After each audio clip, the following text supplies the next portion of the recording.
एक दफा का जिक्र है कि लंबे लंबे समंदर की तह में खूबसूरत मोतियों के महल में एक छोटी सी मछली रहा करती थी। उसका नाम चमक था। चमक दूसरी मछलियों से जरा हटकर थी। जब सब मछलियां समंदर की गहराइयों में छुप छुप कर खेलती तो चमक समंदर की सतह पर तैरना चाहती थी। वो सतह पर झिलमिलाते सूरज की रोशनी, आसमां के नीलेपन और हवा के झोंकों के लम्स को महसूस करना चाहती थी। एक दिन चमक अपनी जिद मनवा ही चुकी और वो पानी की सतह पर तैरने लगी। वो सूरज की गर्मी और हवा की ताजगी से इतनी खुश हुई कि समंदर की गहराइयों को ही भूल गई। इतने में एक बहुत बड़ी लहर आई और चमक को दूर साहिल पर फेंक दिया। चमक समंदर की रानी थी और हवा में सांस लेना नहीं जानती थी। वो समंदर से दूर साहिल के गर्म रेत पर बेजान सी पड़ी थी। और उसी वक्त क्या हुआ, साहिल पर खेलते हुए एक बच्चे ने चमक को देखा। वो समझा कि चमक मर गई है।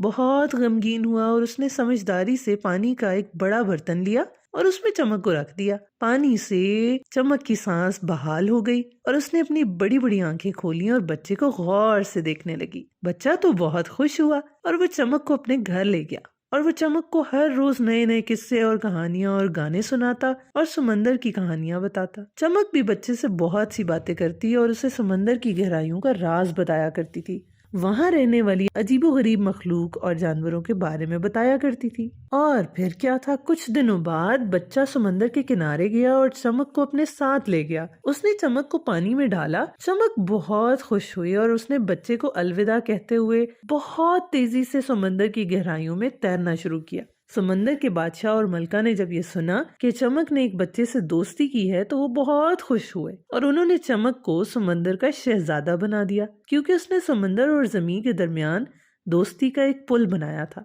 चमक अब भी बच्चे को मिलने साहिल पर आती थी और वो दोनों समंदर और जमीन की कहानियां एक दूसरे से शेयर किया करते थे। उनकी दोस्ती की वजह से समंदर और जमीन के दरमियान हमेशा मोहब्बत और समझबूझ बढ़ती गई। तो प्यारे बच्चों, दोस्ती की कोई हद नहीं होती। ये समंदर और जमीन की तरह मुख्तलिफ दुनियाओं के दरमियान मुमकिन है। अच्छी दोस्ती और समझबूझ से सब कुछ मुमकिन हो सकता है। तो अपने आसपास अच्छे दोस्त बनाइए और खुद भी एक अच्छे दोस्त बनिए। मजीद कहानियों के लिए हमारा चैनल लाइक करें, सब्सक्राइब करें। Fantastical journeys with Amina.